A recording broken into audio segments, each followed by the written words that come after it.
محمد یا رب صلی. بسم اللہ الرحمن الرحیم. سورہ نحل کا رکوع نمبر 7 اور 14ویں پارے کا رکوع نمبر 13 آج میں انشاءاللہ شروع کروں گا. مختصر لفظی ترجمہ ہوگا پہلے، پھر انشاءاللہ اس کی تفسیر گرامر کے ساتھ. اعوذ باللہ من الشیطان الرجیم. بسم اللہ الرحمن الرحیم. وقال اللہ لا تتخذوا، اور اللہ نے کہا، یعنی اللہ کہتا ہے کہ لا تتخذوا مت ٹھہراؤ الہینی دو الہ، اثنینی دو، یہ اثنینی الہینی کی تاکید کے لیے دو الہ مت ٹھہراؤ. انما ہوا الہ واحد، بے شک وہ ایک الہ واحد ہے. انما ہوا، یہ ہوا ضمیر شان کہلاتی ہے. بے شک بات یہ ہے کہ الہ واحد، ایک ہی الہ ہے. اور یہ مبتدا بھی ہو سکتی ہے، نہیں وہ جو یعنی جو اللہ ہے الہ ہے، ایک ہے، واحد ایک ہے. دو ترجمے ہو سکتے ہیں کہ صرف اور صرف. انما کا معنی ہوتا ہے صرف، کہ انما ہوا بے شک بات یہ ہے کہ الہ واحد، کہ الہ جو ہے وہ ایک ہے. لیکن یہاں پر اشکال ہوگا کہ یہ یعنی جو الہ ہے نا یہ نکرہ ہے، اور نکرہ مبتدا نہیں بنتا. یہ پھر گرامر کی آپ پیچیدگیوں میں چلے جائیں گے، تو اتنی زیادہ میں نے ڈیٹیل سے آپ کو گرامر بتائی نہیں ہے. آپ اس کا سیدھا سیدھا ترجمہ یوں کریں، ہوا الہ واحد. ہوا کا مطلب وہ اللہ الہ واحد، ایک الہ ہے جو واحد اکیلا ہے.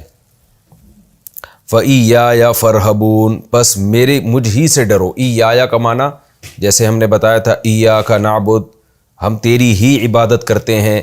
تو یہ آبجیکٹ جب شروع میں آ جاتا ہے تو اس میں حصر کا معنی ہوتا ہے، ہی جسے ہم کہتے ہیں نا کہ میری ہی عبادت. تو فَإِيَّايَ فَارْهَبُونَ، فَارْهَبُونَ اصل میں تھا ارہبونی. ارہب کا معنی ہوتا ہے خوف زدہ ہونا، ڈرنا. راہب ہے نا عیسائیوں میں، راہب جو اللہ سے ڈرنے والے ہوتے تھے، جن کی جمع رہبان آتی ہے. تو اس سے آپ کو یاد رہے گا، ارہب الف سائلنٹ ہو گیا، فرہب، اور جمع فرہبو. فرہبو ڈرو تم، نی مجھ سے، تو نون کے بعد یا کو حذف کر دیا. پس مجھ ہی سے ڈرو. وَلَهُ مَا فِي السَّمَاوَاتِ، اور اسی کے لیے ہے جو کچھ آسمانوں میں ہے، وَالْأَرْضِ اور زمین میں، وَلَهُ الدِّينُ وَاصِبًا، اور اسی کے لیے دین ہے واصب. واصب کہتے ہیں دائمی چیز کو جو لازم ہو، ہٹنے والی نہ ہو. یعنی دائمی ایک چیز کسی کے ساتھ پیوست رہے تو اس کو واصب کہا جاتا ہے، واصب صاد کے ساتھ. تو کیا مطلب؟ دین سے مراد ہے اطاعت، فرما برداری، کیونکہ دین بھی نام ہے نا کسی کے طریقہ حیات کو فالو کرنا. تو مذہب کو دین کہتے ہیں نا اسی وجہ سے. تو وَلَهُ الدِّينُ، اسی کے لیے اطاعت، اس لیے اس کا آسان ترجمہ ہوگا اطاعت، فرما برداری. اور اسی اللہ کے لیے اطاعت ہے واصباً، لازمی طور پر. یعنی لازمی طور پر اطاعت اگر کسی کی جائے گی تو صرف اللہ کی جائے گی. اللہ کے سوا کسی بھی کی بھی اطاعت لازمی طور پر نہیں ہے، وہ کسی عارضے کی وجہ سے لازم کر دی گئی ہے. حقیقی اطاعت کا اہل صرف اور صرف اللہ ہے، کیونکہ ہم سب اس کے غلام ہیں. أَفَغَيْرَ اللَّهِ تَتَّقُونَ، تو کیا اللہ کے علاوہ سے تم ڈرو گے. وَمَا بِكُم مِّن نِعْمَةٍ، اور جو کچھ ہے تمہارے پاس یعنی نعمت، فَمِنَ اللَّهِ، تو وہ ہے اللہ کی طرف سے، یعنی فَهُوَ مِنَ اللَّهِ، ہوا محذوف ہے یہاں پر. ثُمَّ پھر، إِذَا مَسَّكُمُ الضُّرُّ، جب چھوتی ہے تم کو مصیبت، فَإِلَيْهِ تَجْأَرُونَ، تو اسی کی طرف تم عاجزی کرتے ہو. تجأرون، جأرا، جئر یجأر سے، تجأر کا معنی ہوتا ہے کسی کی طرف تضرع، عاجزی کر کے پناہ حاصل کرنے کی کوشش کرنا. تو تضرع کرنا تاکہ آپ کو پناہ ملے. تو جب کوئی مصیبت تمہیں پہنچتی ہے تو اسی سے تم عاجزی کرتے ہو کہ اس مصیبت سے تمہیں بچا لے. ثم اذا کشف الضر عنکم، پھر جب وہ تم سے مصیبت کو دور کر دیتا ہے، کشف کا معنی کھول دیتا ہے یعنی دور کر دیتا ہے. اذا فریق، اذا کا معنی اچانک، فریق منکم، تم میں سے ایک فریق، بربہم یشرکون، اپنے رب کے ساتھ شرک کرنے لگتا ہے. لیکفروا بما آتیناہم، تاکہ وہ کفر کرے، انکار کرے ان نعمتوں کا جو ہم نے اس کو دی ہیں. لیکفروا میں لام عاقبت کا کہلاتا ہے، میں نے کئی بار اس کو ایکسپلین کر چکا ہوں. یعنی یہ جو تم کام کرتے ہو اس کا رزلٹ یہ نکلتا ہے، لیکفروا، جس کا رزلٹ یہ نکلتا ہے کہ تم ناشکری کر رہے ہوتے ہو ان نعمتوں کی جو ہم نے تمہیں دی ہے.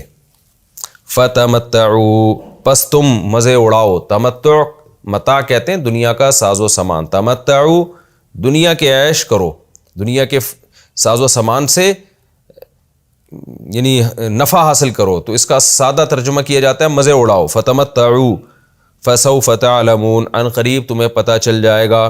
وَيَجْعَلُونَ لِمَا لَا يَعْلَمُونَ نَصِيبًا، اور یجعلون یہ لوگ بناتے ہیں لما اس چیز کے لیے، لا یعلمون جس کو یہ خود نہیں جانتے، اس چیز کے لیے کیا بناتے ہیں؟ نصیباً ایک حصہ بنا دیتے ہیں، نصیب حصے کو کہتے ہیں، مما رزقناہم اس رزق میں سے جو ہم نے دیا ہے، یعنی وہ مخلوق جس کو یہ خود بھی نہیں جانتے اس مخلوق کے لیے نصیباً ایک حصہ بنا دیتے ہیں اس روزی میں سے جو ہم نے ان کو دی ہے۔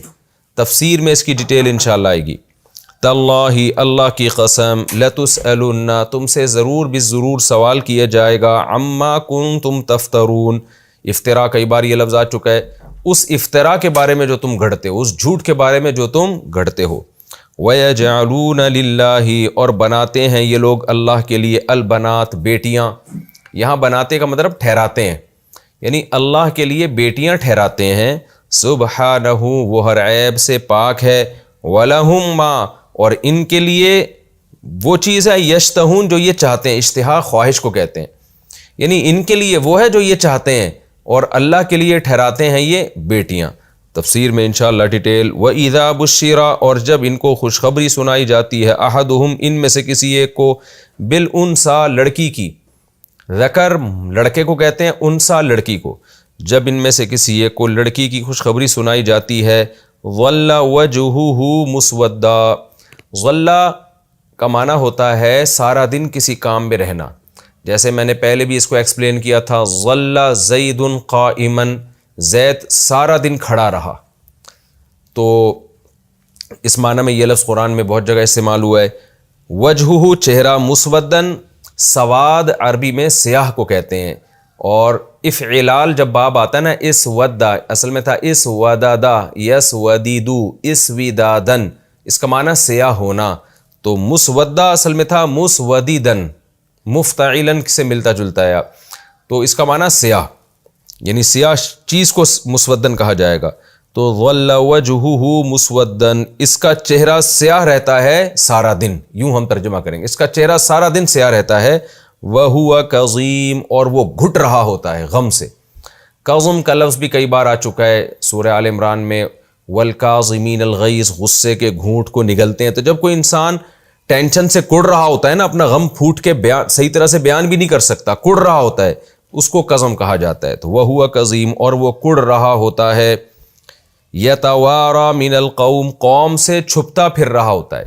وراء کسی بھی چیز کے پیچھے کو کہتے ہیں، کہتے ہیں نا اس کے ورے، یہ اردو میں بھی لفظ استعمال ہوتا ہے، اس کے ورے، تو ورا، تو یتوارا کا معنی ایک دوسرے سے چھپنا۔ باب تفاعل میں جب کوئی مادہ جاتا ہے تو اس میں یہ ہو جاتا ہے کہ یعنی چند لوگ ایک کام میں شریک ہو جائیں نا، تو اصل میں تھا یتواریو، تو یتوارا من القوم، کیونکہ قوم کے مقابلے میں یہ چھپ رہا ہے، قوم اس کو گویا دیکھنے کی کوشش کر رہی ہے اور یہ اس کے مقابلے میں چھپ رہا ہے، تو یہ باب تفاعل والا معنی پایا جاتا ہے، یتوارا من القوم، اس لیے اس کا سادہ با محاورہ ترجمہ کیا جاتا ہے جو بالکل اس لفظ کو ایکسپلین کرے صحیح طرح سے، کہ قوم سے چھپتا پھرتا ہے۔ تو چھپتا پھرتا کا مطلب گویا قوم کی اس پہ نظر پڑ سکتی ہے لیکن یہ چھپتا پھر رہا ہوتا ہے۔ تو یتوارا من، اس سے آپ عربی کی بلاغت کا اندازہ لگائیں کہ کیسے کیسے یعنی ایک ایک لفظ میں پورے پورے معنی سموئے ہوئے ہوتے ہیں۔ یتوارا من القوم، یہ قوم سے چھپتا پھر رہا ہوتا ہے، من سوء ما، اس چیز کی برائی کی وجہ سے، بشر بہ، جس چیز کے ذریعے اس کو خوشخبری دی گئی ہے، یعنی جس چیز کے ذریعے اس کو خوشخبری دی گئی ہے اس کی برائی کی وجہ سے، یعنی وہ اتنی بری خوشخبری اس کی نظر میں ہے کہ اس کی وجہ سے یہ سارا دن قوم سے چھپتا پھرتا ہے۔ ایمسکوہ، کہ کیا یہ اس کو روکے، یعنی جو بیٹی پیدا ہوئی ہے، جو بچہ پیدا ہوا ہے، اس کو ویسے تو وہ لڑکی ہے، اس کے لیے یمسکو ہا ہونا چاہیے نا، لیکن ہو ولد کی تعویل میں، جیسے ہم کسی کے ہاں بھی بیٹی بھی پیدا ہوتا ہے، ہم کہتے ہیں نا فلاں کے یہاں بچہ ہوا ہے، پھر لوگ پوچھتے ہیں کہ لڑکا ہے یا لڑکی، تو اس میں جنس کے لحاظ سے اس کو بچہ کہا جاتا ہے، تو عربی میں بھی ولد کہا جاتا ہے، وہ لڑکا ہو یا لڑکی ہو۔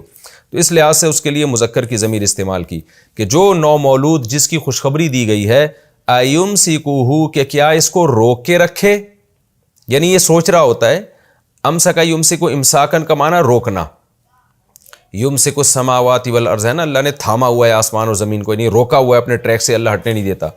ایمسکوہ علی ہون کہ کیا روک کے رکھے اس بچی کو، علی ہون ذلت پر، یعنی ذلت کے ساتھ اس کو برداشت کرے، روک کے لے اپنے پاس، پالے اس کو، ام یدسہ یا اس کو دفن کر دے، دسا یدسو مٹی میں دفن کرنا، فی تراب مٹی میں، یہاں بھی وہی مٹی کا لفظ مزید تاکید کے لیے، ام یدسہ فی التراب یا اس کو دفن کر دے مٹی کے اندر، الا خبردار سنو، ساء بہت ہی برا ہے وہ چیز، یحکمون جس کا یہ فیصلہ کرتے ہیں، للذین ان لوگوں کے لیے، لا یؤمنون بالآخرہ جو آخرت پر ایمان نہیں لاتے، مثل السوء بری مثال ہے، یعنی برائی کی مثل، یعنی برائی کے مثل کا مطلب صفت کو موصوف کی طرف مضاف، موصوف کو صفت کی طرف مضاف کیا، یعنی المثل السوء بری مثال ہے ان کے لیے، تفسیر میں ڈیٹیل آئے گی انشاءاللہ۔ وَلِلَّهِ الْمَثَلُ الْأَعْلَى اور اللہ کے لیے اعلیٰ مثال ہے، وَهُوَ الْعَزِيزُ الْحَكِيمُ اور وہ زبردست غالب اور حکمت والا ہے۔ یہ ہمارا جی لفظی ترجمہ ہو گیا، اب ہم انشاءاللہ اس کی تفسیر کی طرف چلتے ہیں۔ آپ کو معلوم ہے سورہ نحل کے اس سے پہلے والے رکوع میں اللہ تعالیٰ نے یہ بتایا کہ ہم نے مردوں ہی کو پیغمبر بنا کے بھیجا ہے۔ یہ جو اعتراض کرتے ہیں کہ فرشتہ کیوں نہیں آیا، تو بیہودہ اعتراض ہے، اہل علم سے پوچھو، اہل کتاب سے پوچھو، وہ بھی کہیں گے کہ جتنے پیغمبر آئے وہ انسان ہی آئے ہیں، وہ فرشتے نہیں آئے۔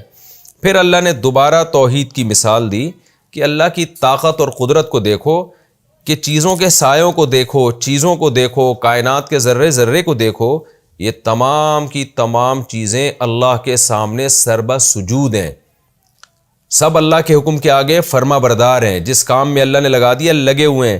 تو انسان کو بھی چاہیے کہ جس کام میں اللہ نے لگا دیا لگ جائے، اور یہ تمام کائنات کا اللہ کے حکم کے تابع ہونا یہ خود اس کی علامت ہے کہ وہ اللہ ایک ہے۔ لہذا اس رکوع میں اللہ فرما رہے ہیں لا تتخذوا الہین اثنین، دو الہوں کو مت ٹھہراؤ، دو کو معبود مت بناؤ۔ یہ پوری کائنات ایک ہی خدا کے سامنے سجدہ کر رہی ہے، دو نہیں ہو سکتے، ورنہ کچھ ایک کی مان کے چل رہے ہوتے، کچھ دوسرے کی مان کے چل رہے ہوتے، تو اس میں نظام میں ٹکراؤ ہو جاتا۔ تو یہ پوری کائنات سائے کیسے ترتیب سے سمٹ رہے ہیں، تو یہ پوری کائنات کا ذرہ ذرہ بتا رہا ہے کہ ہمیں چلانے والا، ہمارے نظام کو سنبھالنے والی ایک طاقت ہے، ایک طاقت ہے، وہ دو نہیں ہے۔ اس لیے اللہ نے فرمایا کہ اللہ کہتا ہے، کس سے کہتا ہے، یعنی مخلوق سے اور پیغمبروں سے، مخلوق سے پیغمبروں کے ذریعے اور پیغمبروں سے براہ راست کہتا ہے لا تتخذوا الہین اثنین، دو الہ مت ٹھہراؤ۔ اس سے دلالت النص سے پتہ چلتا ہے کہ جب دو ٹھہرانا جائز نہیں ہے تو دو سے زیادہ تو بطریق اولا ناجائز ہے۔ دیکھیں ایک اصطلاح یاد کر لیں، دلالت النص۔ آج کل جو نئے نئے مجتہدین آ رہے ہیں نا، یہ فقہی اصطلاحات سے واقف نہیں ہوتے، تو بہت سی جگہوں پہ یہ قرآن و سنت کی غلط تشریح کر رہے ہوتے ہیں۔ دلالت النص کہتے ہیں ایک حکم قرآن میں یا حدیث میں واضح نہیں ہے، لیکن تھوڑی سی بھی عقل رکھنے والا سمجھ جائے گا کہ جب یہ ناجائز ہے تو اس سے اوپر کی چیز تو بطریق اولا ناجائز ہوگی۔ اس کی مثال میں بار بار دیتا ہوں کہ وَلَا تَقُلْ لَهُمَا اُفٍّ، اللہ فرماتے ہیں ماں باپ کو اف مت کرو۔ تو کیا مطلب، جب اف جیسا ہلکا لفظ بھی ان کو تکلیف دینے کے لیے استعمال نہیں کیا جا سکتا، تو مارنا، گالیاں دینا یہ تو بطریق اولا حرام ہے، اور یہ اسی آیت سے پتہ چل رہا ہے۔ اب کوئی کہے کہ ماں باپ کو برا بلا کہنا، مارنا پیٹنا معاذ اللہ، اس کا اس آیت میں کوئی تذکرہ نہیں ہے، یہ دوسرے دلائل سے ثابت ہے کہ یہ ناجائز ہے۔ قرآن و حدیث میں دوسرے مقامات پہ ہم کہیں گے نہ دوسرے مقامات پہ بھی، اور خود اس آیت سے بھی ثابت ہے، اور 100% اس آیت سے ثابت ہے جس میں آتا ہے کہ لا تقل لہما اف، تو اس میں صرف اف کا تذکرہ نہیں ہے، اس میں اف سے اوپر کی تمام چیزیں خود بخود داخل ہیں۔ تو اس کو دلالت النص کہتے ہیں کہ آیت بطریق اولا واضح طور پر بیان کر رہی ہے کہ جب یہ حرام ہے تو وہ بطریق اولا حرام ہے۔ تو یہاں بھی ایسا ہی ہے کہ جب دو معبود اللہ کو پسند نہیں ہے، دو کو معبود بنانا، دو معبود ہوتے تو نظام عالم تباہ ہو جاتا، تو دو سے زیادہ تو بطریق اولا پھر تو بڑی بڑی جنگیں ہوتی۔ تو اس لیے اللہ نے فرمایا کہ دو کو معبود مت بناؤ، یعنی دو یا دو سے زیادہ کو۔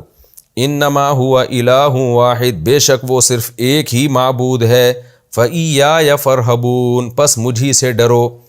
اللہ کی کیسی رحمت ہے، اللہ ہمیں خود کہہ رہے ہیں کہ مجھ سے ڈرو، حالانکہ اللہ کو تو یہ بتانے کی ضرورت ہی نہیں ہے۔ کوئی بہت بڑا بادشاہ ہوتا ہے، کوئی پاورفل ہوتا ہے، وہ لوگوں کو نہیں بتاتا، لوگ اس کی جو طاقت اور قوت دیکھ کے خود ہی ڈر رہے ہوتے ہیں اس سے، بلکہ یہ معیوب سمجھا جاتا ہے کہ کوئی محلے کا بدماش ہو اور وہ آپ کو کہہ رہا ہو کہ آپ مجھ سے ڈریں۔ لوگ کہتے ہیں یار اس کا مطلب یہ ہمیں حکم دے رہا ہے کہ ہم ڈریں، یعنی اس میں گویا پاور نہیں ہے، یہ ترغیب دے رہا ہے ہمیں۔ اس میں طاقت ہوتی تو اس کو کہنے کی ضرورت ہی نہ ہوتی، لوگ خود بخود ڈر رہے ہوتے۔ اب سوال پیدا ہوتا ہے پھر اللہ کیوں کہہ رہا ہے؟ تو اللہ اس لیے کہہ رہا ہے کہ اللہ کی ذات چھپی ہوئی ہے، غور و فکر آپ اس کائنات میں کریں گے تو اللہ کی طاقت کا یقین آئے گا، پھر آپ اللہ سے ڈریں گے۔ اگر غور و فکر نہیں کریں گے تو غفلت میں آپ کی زندگی ختم ہو جائے گی، پھر آپ اللہ سے نہ ڈریں گے اور نہ اس کے خوف کی وجہ سے گناہ چھوڑیں گے۔ اس لیے اللہ نے کہا کہ مجھ سے ڈرو۔ اور میں بار بار یہ بات بتاتا ہوں کہ جب اللہ کہتے ہیں نا مجھ سے ڈرو، تو حقیقت یہ ہے کہ اللہ کوئی ڈرنے کی چیز نہیں ہے، اصل میں تو اللہ محبت کرنے کی چیز ہے۔ جو ذات ہے نا اللہ تعالیٰ کی، وہ اس قابل ہے کہ اس سے محبت کی جائے۔ ڈرنے کا علماء مطلب بیان کرتے ہیں، جہاں بھی اللہ کہہ رہا ہے مجھ سے ڈرو، تو مطلب یہ ہے کہ میری نافرمانی سے ڈرو، کیونکہ میں اصل تو انعام کرنے والا، اپنے بندوں سے محبت کرنے والا، ان پر عطائیں کرنے والا، گناہوں کو معاف کرنے والا ہوں، لیکن جب کوئی مجھے بار بار میری نافرمانی کرتا ہے، توبہ نہیں کرتا اور مجھے منانے کی کوشش نہیں کرتا، تو پھر میرا انتقام جوش میں آتا ہے۔ تو اس لیے ڈر کا پہلو بھی رکھو، اور صرف مجھی سے رکھو، میرے علاوہ کسی سے نہیں ڈرو۔ میرے علاوہ کسی سے نہ ڈرنے کا مطلب بھی یہ ہے کہ جہاں میرا حکم آ رہا ہو، پھر اس حکم کے مقابلے میں کوئی اس قابل نہیں ہے کہ ڈرا جائے۔ اس میں وہ طبعی خوف جو انسان کو جنگلی جانوروں سے، چوروں سے، ڈاکوؤں سے ہوتا ہے، وہ طبعی خوف اس میں داخل نہیں، وہ تو پیغمبروں کو بھی ہوا ہے۔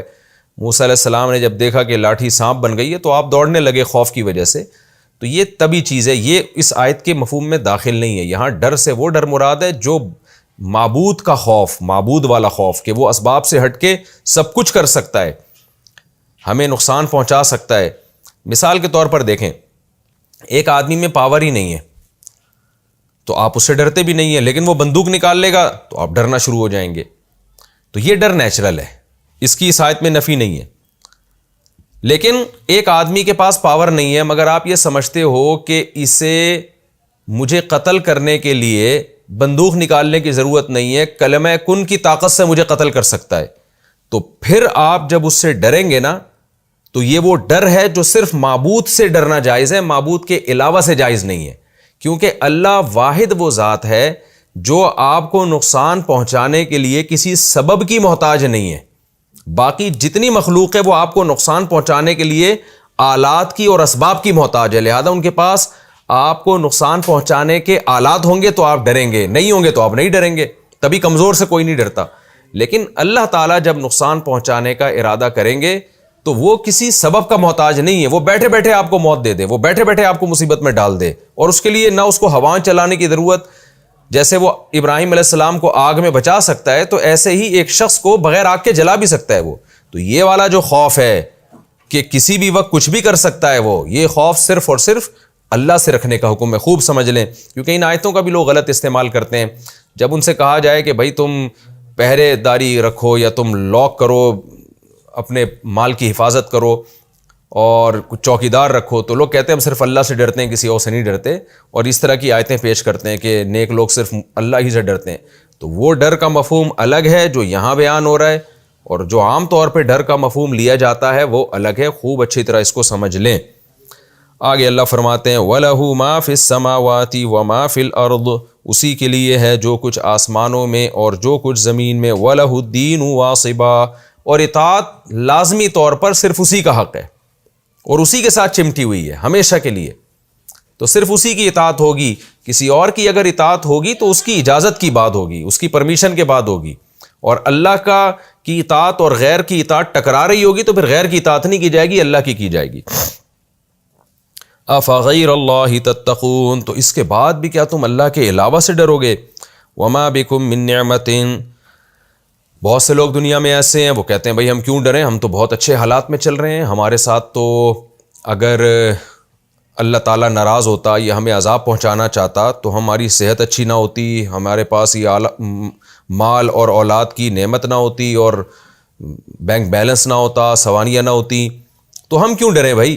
اس کا اللہ نے جواب دیا وما بکم من نعمت، جو کچھ نعمت تمہارے پاس ہے فمن اللہ، وہ اللہ ہی کی طرف سے، اللہ نے بھیک میں دی ہے تمہیں۔ تو جب ظاہر ہے کوئی تمہیں بھیک دے سکتا ہے تو وہ بھیک چھین بھی تو سکتا ہے نا، تو جو نعمتوں میں ہے وہ بھی اللہ سے ڈرے۔ ثم اذا مسکم الضر، اور پھر جب تمہیں کوئی مصیبت پہنچتی ہے فإلیہ تجأرون، تو گڑ گڑاتے بھی تو پھر اسی کے سامنے ہو۔ بہت سے لوگ تو ایسے ہی ہوتے ہیں، خدا کے منکر ہوتے ہیں، شرک کر رہے ہوتے ہیں، جب ٹینشن میں آتے ہیں نا پھر خدا ان کو بھی یاد آتا ہے، کوئی ہے طاقت جو مجھے اس مصیبت سے دور کر سکتی ہے۔ یہ میجورٹی کی بات ہو رہی ہے، بہت سے تو بدبخت ایسے ہوتے ہیں جو ان مصیبت میں بھی اللہ ان کو یاد نہیں آتا، لیکن مشرکین مکہ میں تو میجورٹی ایسے ہی تھی کہ وہ اپنے بتوں کو بھی چھوڑ دیا کرتے تھے۔ تو اللہ فرماتے ہیں کہ جب تمہیں کوئی مصیبت پہنچتی ہے تو پھر اسی کی طرف تم تضرع اور عاجزی کرتے ہو۔ اس سے صاف پتہ چلتا ہے کہ تمہارے دل کی آواز بھی یہی ہے کہ جو نعمتیں ہمیں ملی ہوئی ہیں یہ خدا نے دی ہیں، ورنہ چھننے پر خدا کو یاد نہ کرتے تم۔ ثم اذا کشف الضر عنکم، پھر جب وہ مصیبت تم سے دور کر دیتا ہے۔ اب اللہ انسان کی ایک شکایت کر رہے ہیں، نعمتیں ملی ہوئی ہوتی ہیں تو مانتا نہیں ہے کہ اللہ نے دی ہیں، چھنتی ہیں تو پھر اللہ سے مانگنا شروع کر دیتا ہے، کہتا ہے یار یہ اللہ ہی فضل کرے گا۔ پھر جب اللہ مانگنے پر دوبارہ دے دیتا ہے، اذا فریق منکم بربہم یشرکون، تو تم میں سے ایک جماعت ایسی ہے جو اپنے رب کے ساتھ شرک کرنا شروع کر دیتی ہے، وہ مانتی نہیں کہ رب نے دی ہے، پھر ان بتوں کے اور معبودوں کے کھاتے میں ڈال دیتے ہیں، فلاں نے دی ہے، فلاں نے دی ہے، فلاں کی وجہ سے ہوا ہے، ہم تو فلاں مندر میں گئے تھے، فلاں بت کے سامنے جھکے تھے، فلاں مزار پہ سجدہ کیا تھا، منت مانی تھی۔ آج بھی ایسا ہوتا ہے۔ یہ جو مشرک دماغ کے لوگ ہوتے ہیں نا، یہ اولاد کا دیکھ لیں نا، جو بے اولاد لوگ ہیں اللہ سے دعائیں مانگتے ہیں، جب اللہ دے دیتا ہے تو چونکہ انہوں نے مزاروں میں بھی گئے ہوتے ہیں اور چڑھاوے اور یہ اس طرح کی حرکتیں، منتیں، شرکیہ مانی ہوتی ہیں، تو پھر اس کی طرف کہتے ہیں فلاں بابے نے دی ہے ہمیں، یہ فلاں قبر والے نے دی ہے ہمیں۔ تو اللہ فرماتے ہیں لیکفروا بما آتیناہم، اس کا نتیجہ یہ نکلتا ہے کہ جو نعمتیں ہم ان کو دیتے ہیں نا اس کی یہ ناشکری کر بیٹھتے ہیں۔ ناشکری کا سب سے بڑا درجہ یہ ہے کہ جس نے نعمت دی ہو آپ اس کی طرف نسبت ہی نہ کریں۔ مختلف درجات ہوتے ہیں شکر کے، جس نے نعمت دی آپ کہیں کہ اس نے دی ہے، یہ بھی شکر ہے۔ پھر اس نعمت کو اس کی مرضی کے خلاف استعمال نہ کریں، یہ بھی شکر کا ایک درجہ ہے۔ پھر اس نعمت دینے کے بعد اس کی نافرمانی نہ کریں، یہ بھی شکر کا ایک درجہ ہے۔ پھر جس نے دی ہے اس کا شکریہ ادا کریں، یہ بھی شکر کا ایک درجہ ہے۔ پھر جس نے دی ہے اس کے بدلے میں آپ اس کو بھی کچھ دیں، یہ بھی شکر کا درجہ ہے۔ تو ان درجوں میں جو سب سے پہلا اسٹیپ ہے نا وہ یہ ہے کہ جس نے دی ہے آپ مانیں کہ دی اس نے۔ اگر پہلے میں ہی انکار کر دیں کہ آپ کہیں کہ اس نے دی نہیں ہے تو پھر شکر کے سارے درجات ختم ہو جائیں گے۔ تو یہاں بھی اللہ کہتے ہیں یہ تو انکار کر دیتے ہیں کہ اللہ نے دی ہے، لیکفروا بما آتیناہم، جو نعمتیں ہم نے دی ان کا انکار کر بیٹھتے ہیں۔ فتمتعوا، تو مزے اڑا لو تم، ابھی اللہ تمہیں کچھ نہیں کہہ رہا۔ فسوف تعلمون، ان قریب تمہیں پتہ چل جائے گا۔ وَيَجْعَلُونَ لِمَا لَا يَعْلَمُونَ، اور ٹھہراتے ہیں لما، اس مخلوق کے لیے، لا يعلمون، جس کو یہ خود بھی نہیں جانتے ہیں۔ کیا مطلب؟ اس کی ان بتوں کی بات ہو رہی ہے جس کی حقیقت کو یہ خود بھی نہیں جانتے ہیں۔ کیا مطلب حقیقت کو خود بھی نہیں جانتے؟ یعنی انہوں نے ان بتوں کے بارے میں فرض کر رکھا ہے کہ یہ ہمارے نفع اور نقصان کے مالک ہیں، تو ان کو پتہ ہے یہ ہماری فرضی چیزیں ہیں، ورنہ ہم خود بھی نہیں جانتے کہ یہ ان میں حقیقت میں ہے بھی کہ نہیں ہے۔ تو اس لیے یہاں جو آبجیکٹ ہے نا محذوف ہے۔ بعض دفعہ آبجیکٹ یعنی مفعول اتنا واضح ہوتا ہے کہ اس کو حذف کر دیا جاتا ہے، یہ بتانے کے لیے کہ اس کے تذکرے کی ضرورت ہی نہیں ہے۔ تو اس لیے اس کا یہاں صحیح عبارت کیا نکلے گی؟ وَيَجْعَلُونَ لِمَا لَا يَعْلَمُونَ أَنَّهُمْ يَضُرُّهُمْ وَيَنْفَعُهُمْ، وہ مخلوق جس کے بارے میں یہ جانتے ہیں، جس کے بارے میں یہ جانتے ہی نہیں ہیں کہ یہ نقصان پہنچا سکتے ہیں یا نفع، یعنی ان کے پاس کوئی دلیل ہی نہیں ہے تبھی جانتے ہی نہیں ہے۔ تو جس کی حقیقت ان کو خود معلوم نہیں ہے، حقیقت سے کیا مراد ہے؟ یہ حقیقت کہ یہ نفع اور نقصان کے مالک ہے، یہ خود ان کو معلوم نہیں ہے، یعنی ان کے پاس اس کی کوئی دلیل ہی نہیں ہے نا، جب دلیل ہی نہیں ہے تو علم بھی نہیں ہے۔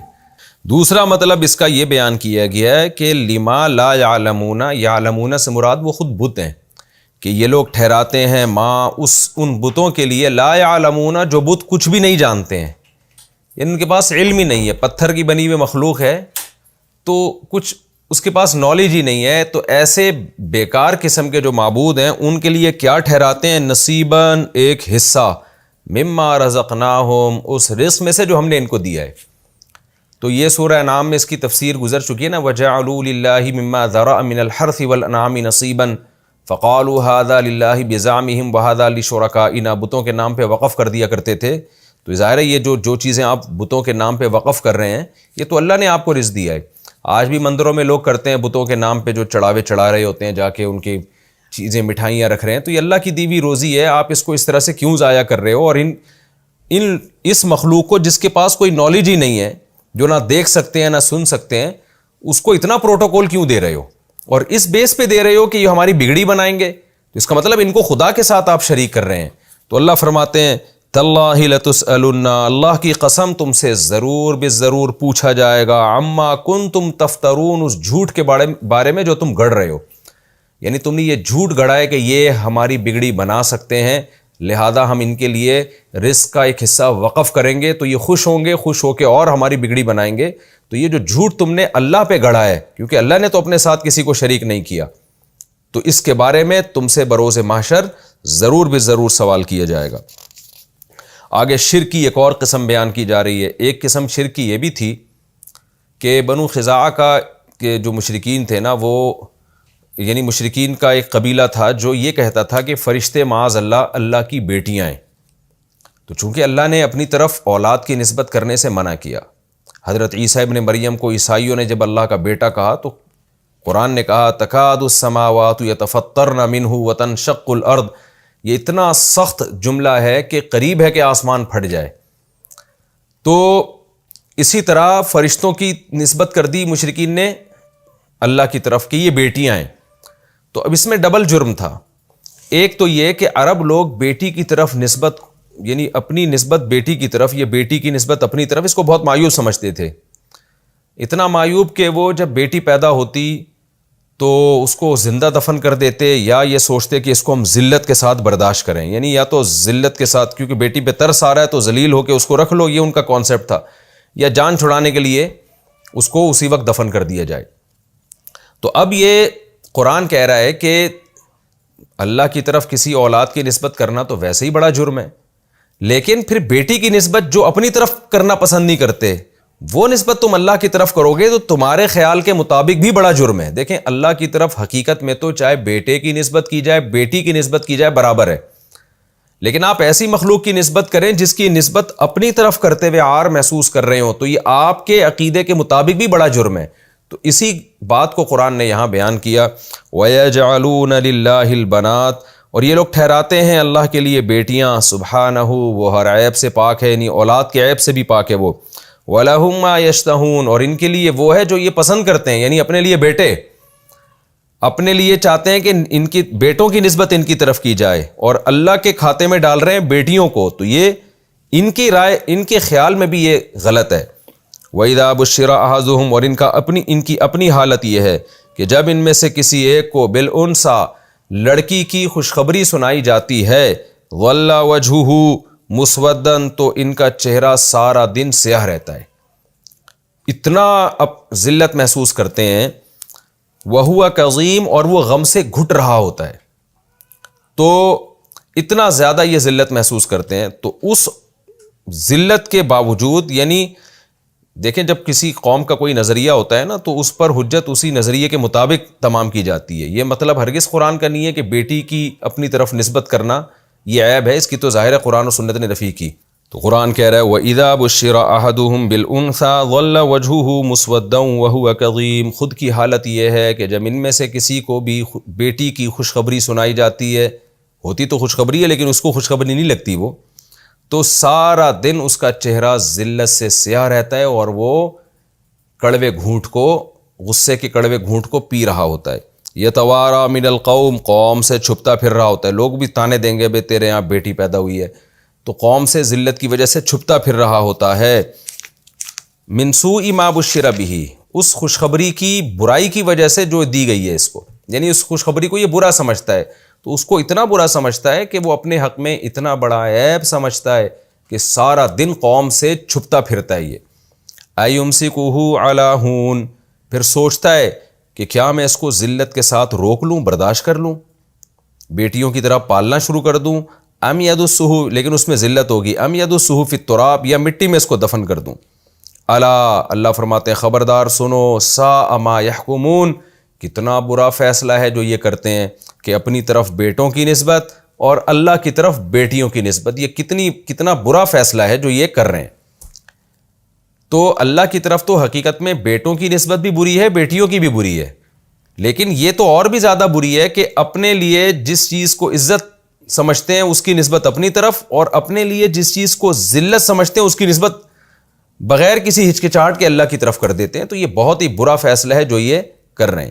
باقی ظاہر ہے بیٹیوں کو زندہ دفن کرنا خود ایک بری بات ہے، جس کی قرآن میں مختلف جگہوں پہ نفی کی گئی ہے، اور سورہ کوثر میں وَإِذَا الْمَوْءُودَةُ سُئِلَتْ بِأَيِّ ذَنبٍ قُتِلَتْ، جس دن زندہ دفن کی ہوئی بچی سے اللہ پوچھیں گے بتا تجھے کس جرم میں قتل کیا گیا۔ اور بھی قرآن میں دوسرے مقام پہ اس عمل کی برائی وارد ہوئی ہے۔ ابھی تو یہاں یہ بتانا مقصد ہے، ابھی تو شرک کی نفی مقصود ہے کہ ان کو انہی کے نظریے کے مطابق جواب دیا جا رہا ہے کہ اللہ کی طرف بیٹیوں کی نسبت نہیں کی جائے گی۔ للذین لا یؤمنون بالآخرہ، وہ لوگ جو آخرت پر ایمان نہیں لاتے، ان کے لیے مثل السوء، بری مثال ہے۔ یہاں مثال سے مراد ہے صفات۔ جب ہم کسی کو ایکسپلین کرتے ہیں تو مثالیں دے دے کے، تو مثالوں کے ذریعے ہم اصل میں اس کی صفات ثابت کرنا چاہتے ہیں، اس لیے اس صفت کو مثال سے تعبیر کیا گیا۔ مثال کے طور پر ہم یہ کہتے ہیں کہ زید جو ہے وہ شیر کی طرح ہے، تو شیر ایک مثال دی نا، تو یہاں مثال کے ذریعے ایک صفت ثابت کرتے ہیں کہ بہادر ہے۔ تو اللہ فرماتے ہیں کہ مشرکین کے لیے بری مثالیں ہیں، یعنی وہ مثالیں جن سے ان کا برا ہونا ثابت ہو۔ وَلِلَّهِ الْمَثَلُ الْأَعْلَى، اور اللہ کے لیے اعلیٰ مثالیں ہیں، یعنی وہ مثالیں جن سے اللہ کی اعلیٰ صفات ثابت ہوتی ہیں۔ اور خوب سمجھ لیں قرآن میں دوسرے مقام پر آتا ہے لَيْسَ كَمِثْلِهِ شَيْءٌ، اللہ کی مثل کوئی ہے ہی نہیں۔ تو یہ دونوں میں تعارض نہیں ہے، وہاں قرآن یہ بیان کر رہا ہے کہ اللہ کی کوئی مثال نہیں ہے، یہاں کہہ رہا ہے کہ اللہ کے لیے بڑی مثالیں ہیں۔ تو حقیقی مثال کوئی نہیں بن سکتی اللہ کی، ہاں اللہ کی صفات کو ایکسپلین کرنے کے لیے مثالیں دی جا سکتی ہیں۔ تو وہاں مراد ہے کہ اس جیسا کوئی نہیں ہے، اس کی مثل یعنی اس جیسا اللہ کوئی ہو ہی نہیں سکتا۔ تو حقیقی طور پر اس کو ایکسپلین کرنا اور اس کی کوئی خارج میں مثال قائم کرنا ممکن نہیں ہے، کیونکہ اس جیسا کوئی ہے ہی نہیں، تو کہاں سے لائیں گے؟ لیکن صفات ثابت کرنے کے لیے، سمجھانے کے لیے جب مثال دی جائے گی تو اس مثال کی قرآن نے نفی نہیں کی ہے۔ اللہ فرماتے ہیں وَهُوَ الْعَزِيزُ، وہ زبردست غالب ہے، الحکیم، اور حکمت والا ہے۔ یہ ہمارا رکوع بھی کمپلیٹ ہو گیا، اور اس رکوع کا حاصل بھی یہی ہے کہ اللہ نے فرمایا کہ ایک سے زیادہ معبود مت ٹھہراؤ، صرف اللہ کی عبادت کرو، کیونکہ اطاعت کا لائق بھی وہی ہے، اور جو کچھ آسمانوں میں زمین میں سب کا مالک بھی وہی ہے۔ اللہ نے اس میں ہمیں حکم دیا کہ ڈرو بھی صرف اور صرف اللہ تعالیٰ سے، اور پھر اللہ نے بتایا کہ جو نعمتیں تمہیں اللہ نے دی ہوئی ہیں، تم یہ سمجھتے ہو کہ یہ چھن نہیں سکتی، تو یہ سب اللہ نے دی ہیں۔ ان کے شکر کا بھی تقاضا ہے کہ ایک خدا کو مانو، اور خوف کا بھی تقاضا ہے کہ وہ چھین نہ لے تم سے یہ نعمتیں، اس کا بھی تقاضا ہے کہ ایک خدا کو مانو۔ پھر اللہ نے انسان سے شکایت کی کہ جب نعمت چھینتی ہے تو اللہ کو، ایک خدا کو پکارتا ہے، اور جب نعمت مل جاتی ہے تو ان میں بہت سے لوگ دوبارہ شرک کے راستے پر آ جاتے ہیں۔ پھر مشرکین کے ایک عمل کی برائی بیان کی گئی کہ یہ لوگ اپنے بتوں کے لیے حصوں کے رزق کو خاص کر دیتے ہیں، حالانکہ یہ جو تقرب کا یہ طریقہ ہے، عبادت کا یہ طریقہ ہے، صرف اللہ کے لیے جائز ہے، اللہ کے علاوہ کسی اور کے لیے جائز نہیں ہے۔ پھر اللہ کی طرف بیٹیوں کی نسبت کرتے ہیں، اور خود کا عمل یہ ہے کہ بیٹی پیدا ہو جائے تو سارا دن منہ کالا رہتا ہے ذلت کی وجہ سے، اور پریشان ہوتا ہے کہ اس کو میں مٹی میں دفن کر دوں یا ذلت کے ساتھ اس کو برداشت کر دوں۔ تو خود کا یہ عمل ہے، اور اللہ کی طرف اس بیٹی کی نسبت کر دیتے ہیں۔ تو میں نے پھر بتا دوں کہ نسبت چاہے بیٹے کی ہو بیٹی کی ہو، اللہ کی طرف حرام ہے۔ یہاں مشرکین کو ان کے کانسیپٹ کے مطابق آر دلانا مقصد ہے۔ ہمارا یہ رکوع کمپلیٹ ہو گیا، وقت ہمارا تھوڑا سا رہ گیا ہے، اس میں انشاءاللہ ہمارا ترجمہ ہو جائے گا، پھر تفسیر اگلے ایپیسوڈ میں انشاءاللہ ہم شروع کریں گے۔ یہ چھوٹے چھوٹے رکوع ہیں۔ اب ہم سورہ نحل کا رکوع نمبر 8 اور رکوع نمبر 14 ہم شروع کرتے ہیں، مختصر لفظی ترجمہ ہو سکے گا، تفسیر انشاءاللہ اگلے ایپیسوڈ میں۔ بسم اللہ الرحمن الرحیم۔ وَلَوْ يُؤَاخِذُ اللَّهُ النَّاسَ بِظُلْمِهِمْ، اللہ اگر پکڑ لیتا، مؤاخذہ کرتا، پکڑ لیتا لوگوں کو، بظلمہم، ان کے ظلم کی بنیاد پر، ما ترک علیہا من دابہ، تو نہیں چھوڑتا زمین پر کوئی جاندار چیز، فوراً ہلاک کر دیتا۔ وَلَٰكِن يُؤَخِّرُهُمْ إِلَىٰ أَجَلٍ مُّسَمًّى، لیکن اللہ ان کو مؤخر کر رہا ہے، مہلت دے رہا ہے ایک وقت متعین تک کے لیے۔ فَإِذَا جَاءَ أَجَلُهُمْ، پس جب آ جائے گا ان کا وقت متعین، لَا يَسْتَأْخِرُونَ سَاعَةً وَلَا يَسْتَقْدِمُونَ، تو ایک سیکنڈ کے لیے بھی نہ آگے ہو سکتے ہیں نہ پیچھے ہو سکتے ہیں۔ اس کی کئی بار یہ ترجمہ گزر چکا ہے۔ وَيَجْعَلُونَ لِلَّهِ مَا، اور ٹھہراتے ہیں اللہ کے لیے وہ چیز، یکرہون، جو یہ خود ناپسند کرتے ہیں۔ وَتَصِفُ، وصف یصف کا معنی بیان کرنا بھی ہوتا ہے، اور تصف السنتہم، لسان کی جمع السنہ، لسان زبان کو کہتے ہیں، ان کی زبانیں بیان کرتی ہیں الکذب، جھوٹ۔ وہ جھوٹ کیا ہے؟ ان لہم الحسنی، کہ ان کے لیے اچھائی ہے، یعنی ان کو آخرت میں اچھا ٹھکانہ ملے گا۔ لا جرما، یہ لفظ پہلے بھی گزر چکا ہے، لا جرم کا معنی یقیناً، ان لہم النار، کہ بے شک ان کے لیے آگ ہے، وانہم مفرطون، اور یہ آگے بھیجے جائیں گے، یعنی پہلے جہنم میں ڈالے جائیں گے۔ فرط کہتے ہیں نا کسی بھی چیز میں زیادتی کو، پہل کو، تو افرط یفرط، افراطن کا معنی زیادتی کرنا، پہل کرنا، تو مفرطون یہ پہل کروائے جائیں گے۔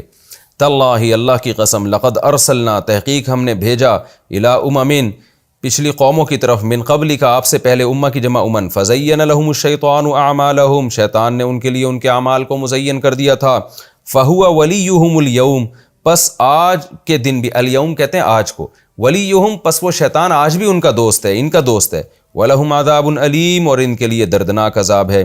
وَمَا أَنزَلْنَا عَلَيْكَ الْكِتَابَ، اور نہیں نازل کی ہم نے آپ پر کتاب، الا، مگر صرف اس لیے، لِتُبَيِّنَ لَهُمْ، تاکہ آپ کھول کھول کے بیان کر دیں ان کے لیے، الذی، وہ چیزیں، اختلفوا فیہ، جن میں یہ اختلاف کر رہے ہیں، وہ کانسیپٹ کلیئر کر دیں جن میں ان کا اختلاف ہے۔ وَہُدًى، اور ہم نے کتاب نازل کی اس لیے کہ یہ ہدایت ہے، وَرَحْمَةً، اور رحمت ہے، لِقَوْمٍ يُؤْمِنُونَ، ان لوگوں کے لیے جو ایمان لانا چاہتے ہیں۔ وَاللَّهُ أَنزَلَ مِنَ السَّمَاءِ مَاءً، اور اللہ وہ ذات ہے جس نے آسمان سے پانی برسایا، فَأَحْيَا بِهِ الْأَرْضَ، پھر زندہ کیا اس پانی کے ذریعے زمین کو، بعد موتها، اس زمین کے مردہ ہونے کے بعد۔ ان فی ذلک لآیہ، بے شک اس میں نشانی ہے، لقوم، اس قوم کے لیے، ان لوگوں کے لیے، یسمعون، جو ہماری باتوں کو سنتے ہیں۔ یہ جی ہمارا رکوع نمبر 8 اور 14 بھی ہوا۔ اب انشاءاللہ اگلے ایپیسوڈ میں ہم اس کی تفسیر شروع کریں گے، یعنی اگلے ایپیسوڈ میں ہم سورہ نحل کے رکوع نمبر 8 اور 14ویں پارے کے رکوع نمبر 14 کی تفسیر شروع کریں گے۔ اللہ تعالی ہمیں سمجھنے کی، عمل کی توفیق عطا فرمائے۔ وما علینا الا البلاغ۔